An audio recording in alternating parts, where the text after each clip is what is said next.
CPI da telefonia dá início às oitivas e colhe informações do PROCON.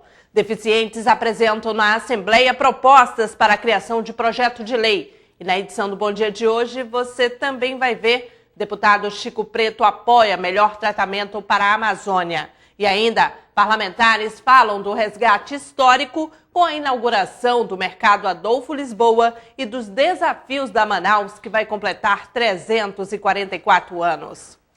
Começa agora o programa Bom Dia desta quarta-feira, dia 23 de outubro de 2013.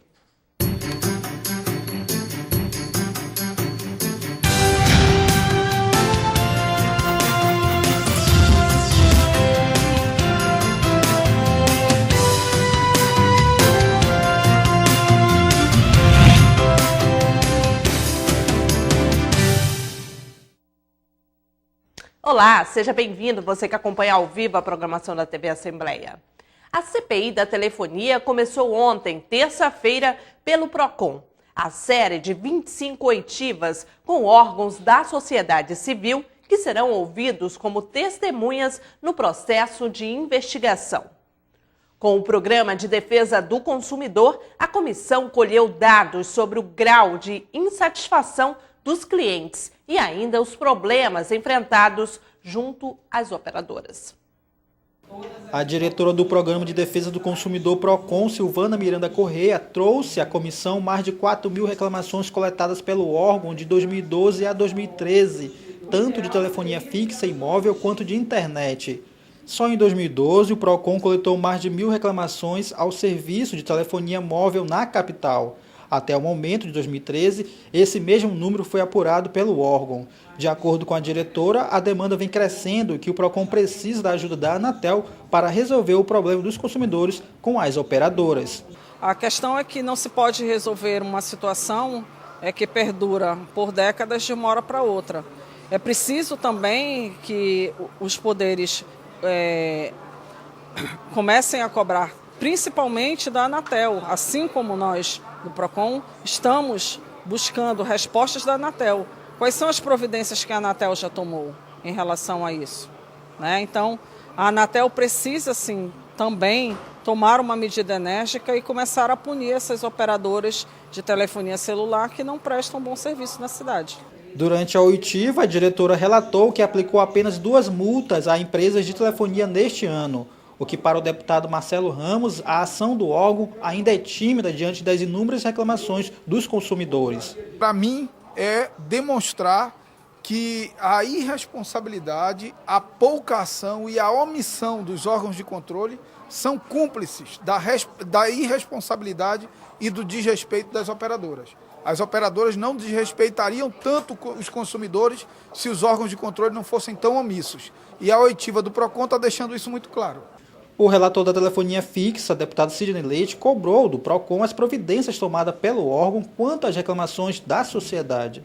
O meu questionamento vai além. Eu quero saber efetivamente o que o PROCON tem feito de real e de concreto para que a gente possa não só dar um basta na situação que vem ocorrendo hoje em relação à telefonia, mas quais foram as providências necessárias, tanto em relação às operadoras quanto aos órgãos que deveriam estar tomando essas providências e que nada fazem. Ao todo, 25 órgãos da sociedade civil serão ouvidos pela comissão que investiga as precariedades de telefonia no Estado. Para o presidente da comissão, o deputado Marcos Rota, a primeira rodada de oitivas na Assembleia atingiu o objetivo de coletar informações que irão contribuir para o relatório final da CPI.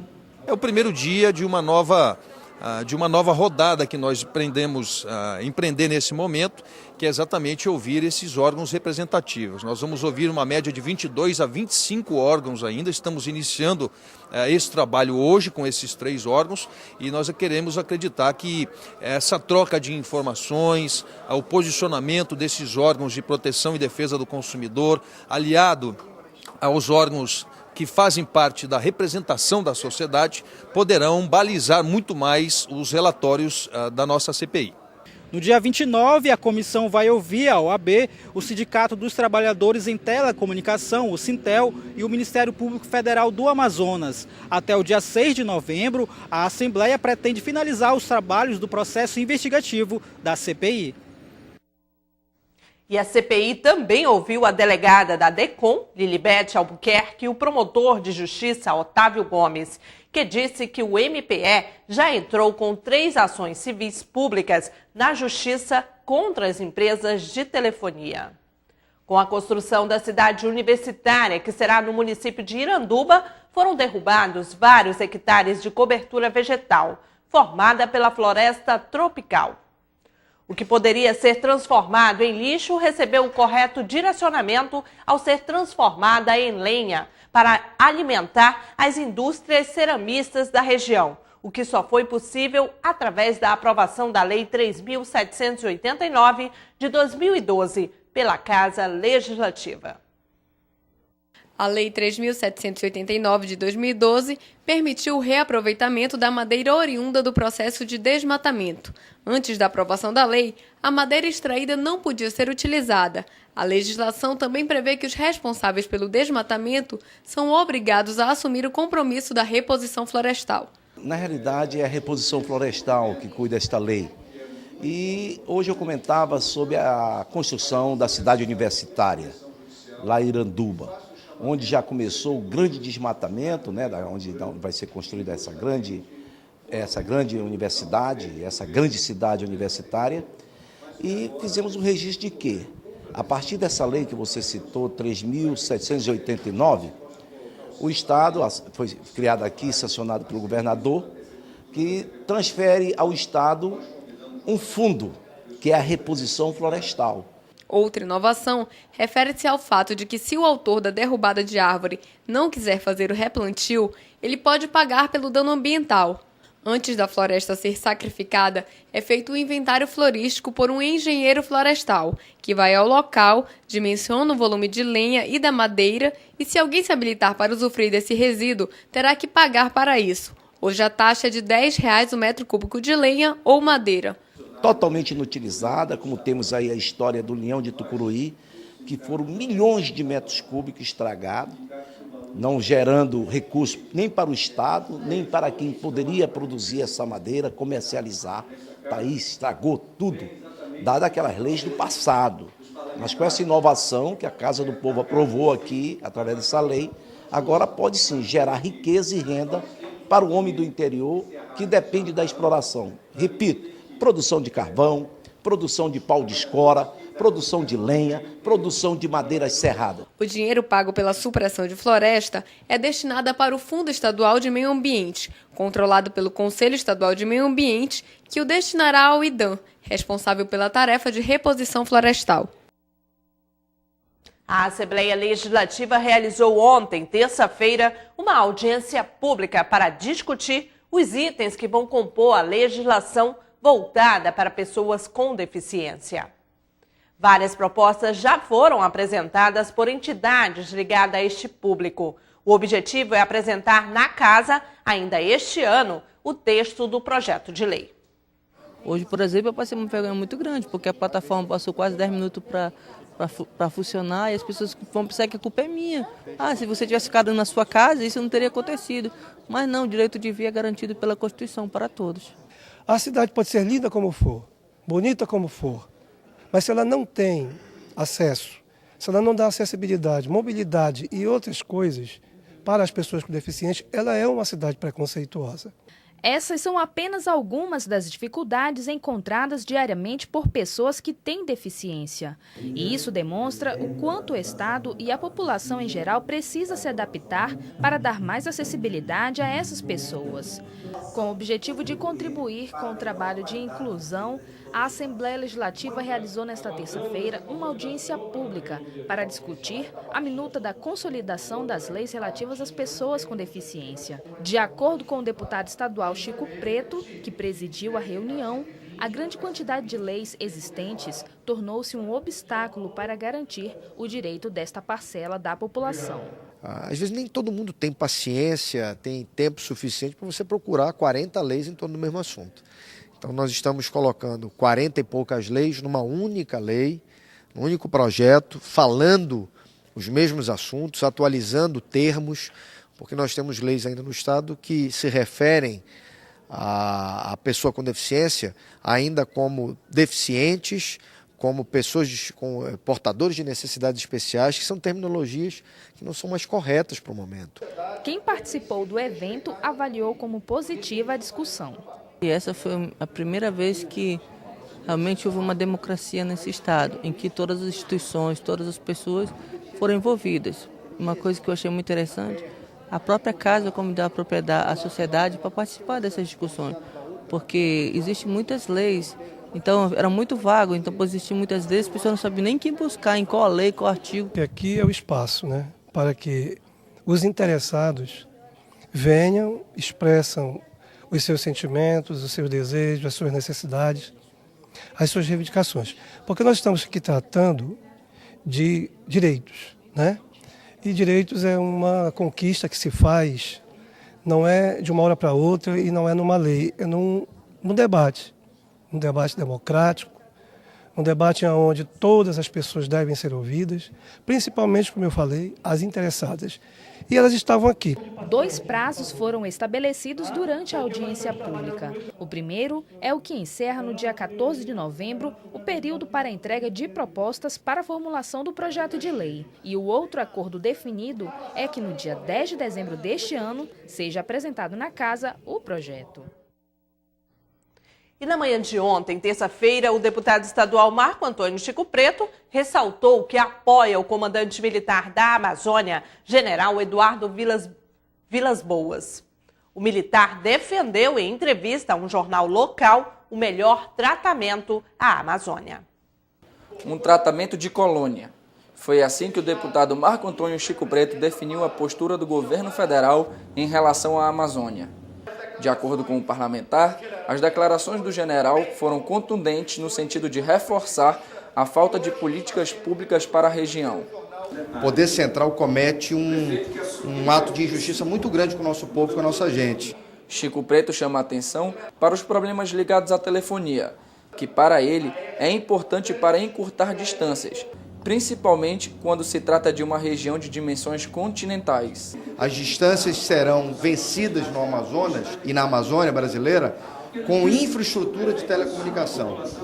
Essas distâncias não serão vencidas por rodovias, por hidrovias, também por rodovias e hidrovias, mas uma maneira de nós encurtarmos essas distâncias é telecomunicação.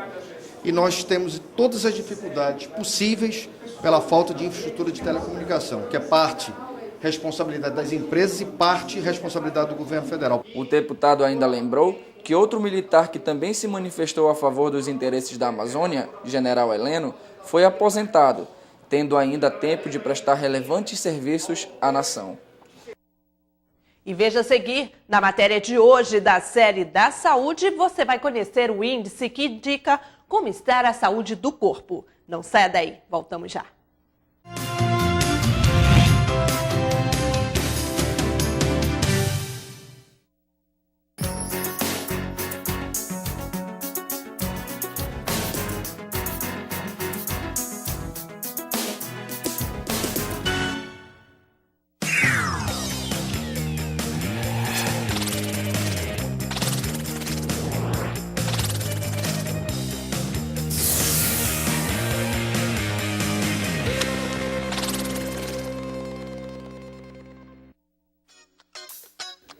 A Comissão de Assuntos Municipais é formada pelo presidente, deputado Tony Medeiros, vice-presidente, deputado Orlando Cidade e seus membros efetivos.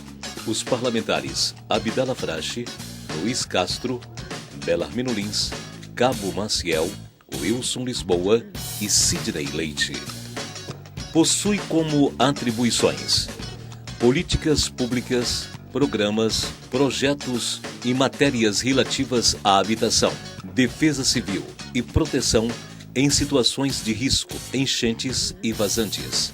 Análise de condições dos serviços públicos, visando a redução de desigualdades sociais, desenvolvimento urbano, região metropolitana, aglomerações urbanas, microrregiões, redes e consórcios de municípios. Entre em contato pelo e-mail coman@alean.gov.br ou pelo telefone 3183 4549. Saiba mais sobre as comissões parlamentares de seu interesse e faça valer seus direitos como cidadão amazonense. Quer saber mais sobre o que está acontecendo na Assembleia Legislativa? Acompanhe seu deputado também pelo site, onde você encontra a agenda de eventos, notícias do parlamento e muito mais. Acesse www.ali.am.gov.br. Assembleia Legislativa, cuidando da nossa gente.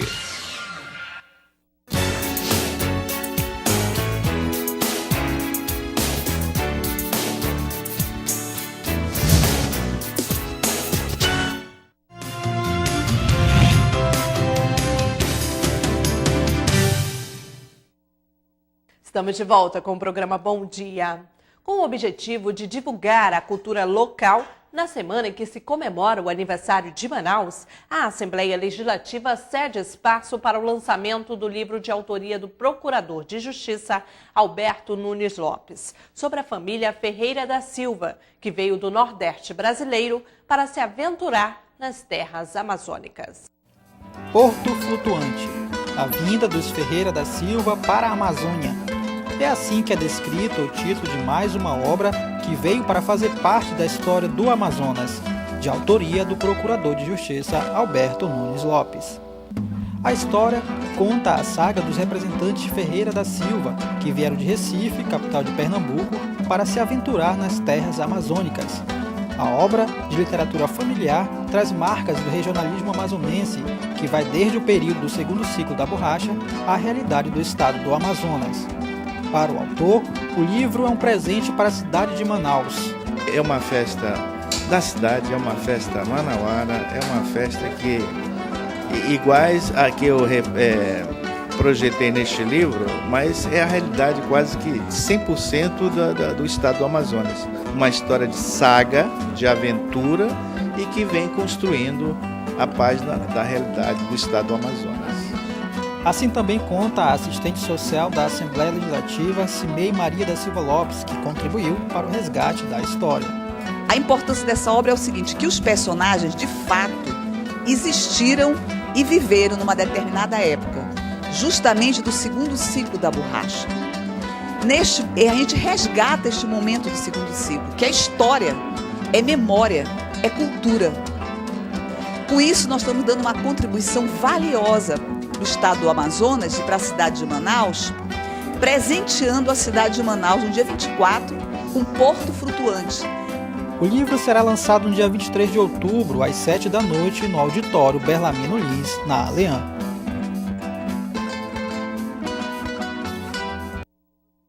E a capital do Amazonas foi criada como cidade em 24 de outubro de 1848, quando ainda fazia província do Grão-Pará, que abrangia toda a região norte do país. Na mesma data, a cidade teve o nome alterado para Barra do Rio Negro e só voltou a se chamar Manaus em 1856. Amanhã, dia 24, a cidade completará 344 anos e, em comemoração à data, será reaberto o Mercado Adolfo Lisboa, que foi inaugurado em 1883 e estava fechado há quase 8 anos.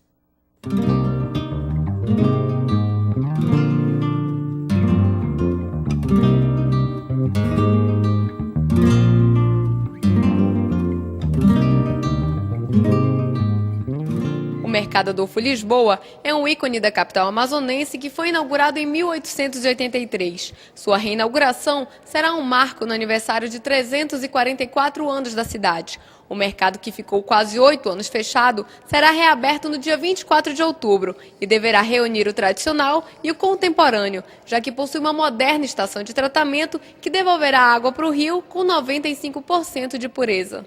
Porto de lenha, tu nunca serás Liverpool.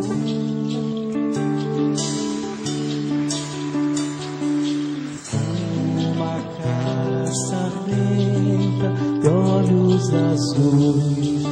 Manaus, que no século XIX vivia o ciclo da borracha, hoje sobrevive do polo industrial, que abriga indústrias de ponta na área de eletroeletrônicos, veículos de 2 rodas, produtos de informática e indústria química, empregando mais de 100 mil trabalhadores. A capital do Amazonas, porém, sofre o desafio das grandes metrópoles, como a desorganização do centro da cidade e o trânsito caótico. Eu acho que nós começamos a assistir uma mudança estrutural na cidade de Manaus. O resgate do centro histórico de Manaus, bem simbolizado pela recuperação e o restauro do Mercado Adolfo Lisboa, pelo reordenamento do centro, começando a retirada dos camelôs de algumas áreas, começando a limpar fachadas de algumas áreas, o recapeamento asfáltico das ruas principais da cidade, claramente agora com material de mais qualidade. Portanto, me parece que são dados os primeiros passos que podem trazer de volta a esperança para o povo manauara, no sentido de que nós teremos uma cidade melhor. Luiz Castro, deputado estadual pelo PPS, ressaltou a importância do resgate histórico da capital, mas afirmou que a população também precisa criar uma nova consciência. Nós estamos comemorando os 34 anos de Manaus com muita esperança, com esse símbolo a partir da inauguração do Adolfo Lisboa, de que Manaus vai voltar a ter a referência histórica, cultural, turística, econômica de uma capital no coração da Amazônia Ocidental. É claro que isso vai exigir muitas outras medidas na área ambiental, na área social, e que essas medidas estão previstas em todo esse plano de governo da gestão do prefeito Arthur. Mas vai exigir também uma consciência muito grande da comunidade, da sociedade, de nós superarmos certas divergências menores e buscarmos consensos de ocupação do espaço urbano, de ordenamento do espaço urbano, de prioridade de políticas públicas. O aniversário da cidade será comemorado com a tradicional festa do Boi Manaus. Será realizada nos dias 25 e 26 de outubro, no Sambódromo, e deverá reunir 24 artistas locais. E uma sessão de tempo no plenário Rui Araújo marcou o lançamento do livro Fonte Boa, Chão de Heróis e Fanáticos, do escritor Humberto Lisboa. Na publicação, um olhar objetivo sobre os principais fatos históricos do município distante a 602 quilômetros da capital. A autoria da sessão foi do deputado Wilson Lisboa, do PCdoB.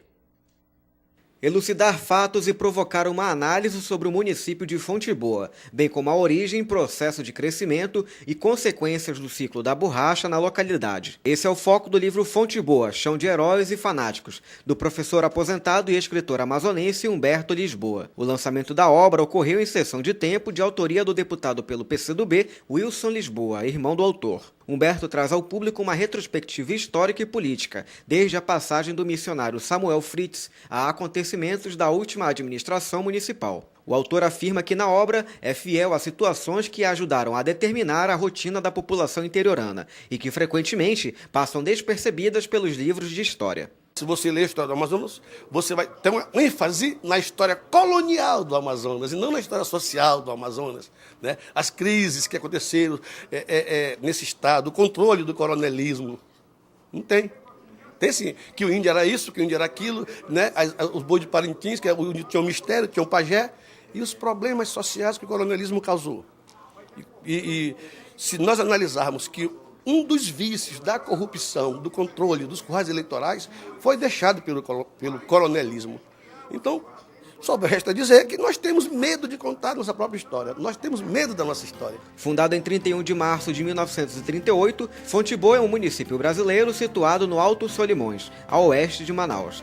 De acordo com a estimativa do IBGE, em 2012 a população é de 23.198 habitantes. Uma comitiva de ex-funcionários da TV Cultura esteve na manhã de ontem, terça-feira, na Assembleia Legislativa para se manifestarem a favor da reintegração de 33 funcionários demitidos pelo governo do estado em 2010. Os deputados Luiz Castro e Marcelo Ramos concederam uma sessão de tempo para o presidente do Sindicato dos Jornalistas do Amazonas, Wilson Reis, falar sobre o assunto. Uma decisão da Segunda Vara do Trabalho, deferida em 2009, afastou aproximadamente 120 jornalistas que trabalhavam na TV Cultura há mais de 25 anos. Os ex-funcionários, com o apoio do Sindicato dos Jornalistas, recorreram da decisão e o Tribunal Regional do Trabalho, por unanimidade, derrubou a sentença. Em 2010, após a realização de concurso público, 33 funcionários foram admitidos e o mesmo número foi afastado. Para o deputado Luiz Castro, as razões dadas para que não ocorra a reintegração pelo governo do Estado não justificam. A Justiça já julgou a causa, já determinou, houve um trabalho da Defensoria Pública, na pessoa do defensor Carlos Alberto, eles têm direito líquido e certo, não há mais o que discutir. Mas aí a assessoria jurídica do governo do Estado fica tentando encontrar subterfúgios para adiar a reintegração de posse. Eu acho muito triste que eles ainda tenham que solicitar apoio político para algo que lhes é de direito. E impressionante, porque o impacto financeiro é pequeno para o governo.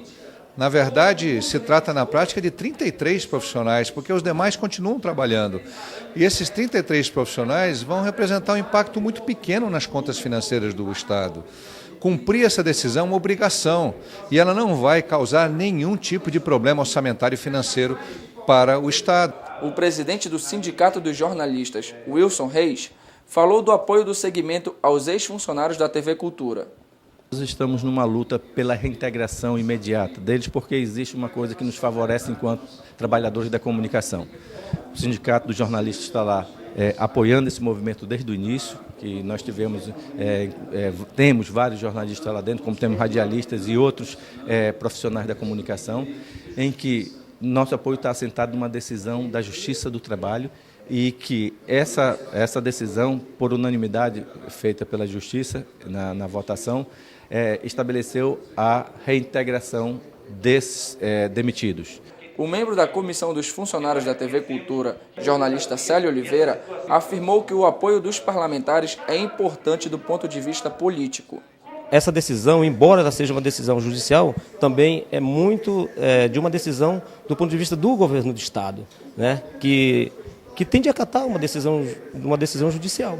Já para o deputado Marcelo Ramos, a decisão judicial tem que ser cumprida e vai sinalizar para um conjunto de outros trabalhadores da Prefeitura e Governo, que estão na mesma situação. O governo tem que imediatamente cumprir a decisão reintegrando todos esses trabalhadores, o que inclusive sinaliza para um conjunto de outros trabalhadores da Prefeitura e do Governo do Estado, também na mesma situação, que provavelmente terão decisões favoráveis no mesmo sentido. No Detran tem muitos servidores nas mesmas situações daqueles da TV Cultura e a Prefeitura de Manaus também tem muitos servidores nas mesmas situações. O movimento dos ex-funcionários da TV Cultura amanheceu, nesta terça-feira, em frente à sede da emissora, após ter passado a noite realizando um velório simbólico. O presidente do sindicato, Wilson Reis, afirmou que está prevista uma reunião com o vice-governador José Melo para tratar do assunto. E segundo a Procuradoria Jurídica da TV Cultura, a decisão do Tribunal Regional do Trabalho apenas terá efeito após o julgamento dos recursos. Enquanto isso, a emissora entende que continua valendo a decisão do Tribunal Superior do Trabalho, que exigiu a demissão dos 33 funcionários. A Funtec informa ainda que, como não recebeu o mandado de reintegração dos demitidos, não há descumprimento de decisão judicial.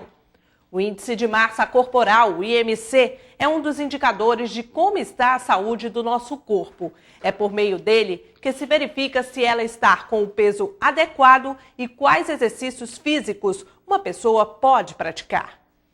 Conheça um pouco mais sobre este índice na 4ª reportagem especial da série Semana da Saúde.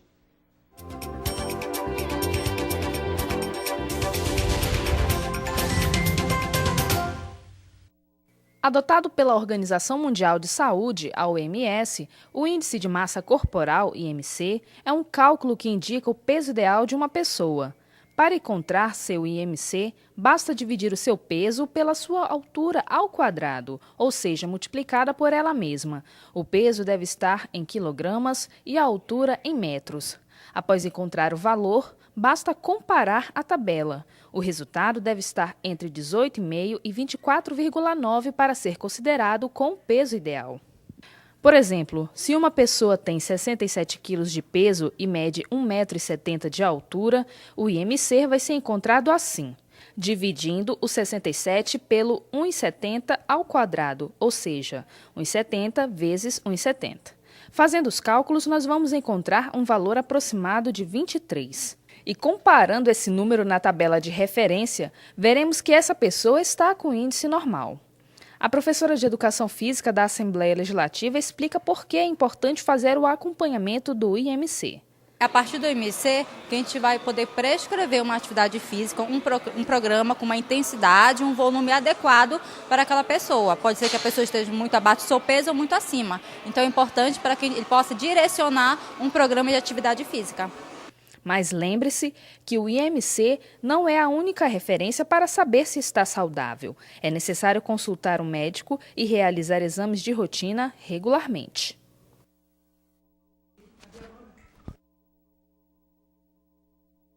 Vamos para a agenda parlamentar. E hoje, às 10 horas da manhã, a Diretoria de Saúde realiza uma palestra sobre câncer ginecológico com a palestrante doutora Ana Lúcia Garcia. Em sessão especial, o deputado Sinésio Campos homenageia os 50 anos do trabalho social com idosos, TSI, realizado pelo SESC, no plenário Rui Araújo, às 2 horas da tarde. E no auditório Belarmino Lins, às 7 horas da noite, acontece o lançamento do livro Ponto Flutuante, saga da família Ferreira da Silva na Amazônia, cuja autora é a servidora dona Cimei Maria da Silva Lopes, assistente social da área de saúde há 33 anos na Aleã. E o Bom Dia termina aqui. Você que ficou conosco até agora pelo canal 99 TV Assembleia ou canal 18 AMTV, muito obrigada pela sua audiência. Para sugestões de matérias, envie um e-mail para bomdia@alean.gov.br. Para conferir a reprise desse programa, acesse o canal Alean no YouTube. Continue com a nossa programação. Um ótimo feriado para você e até o próximo programa. Tchau, tchau.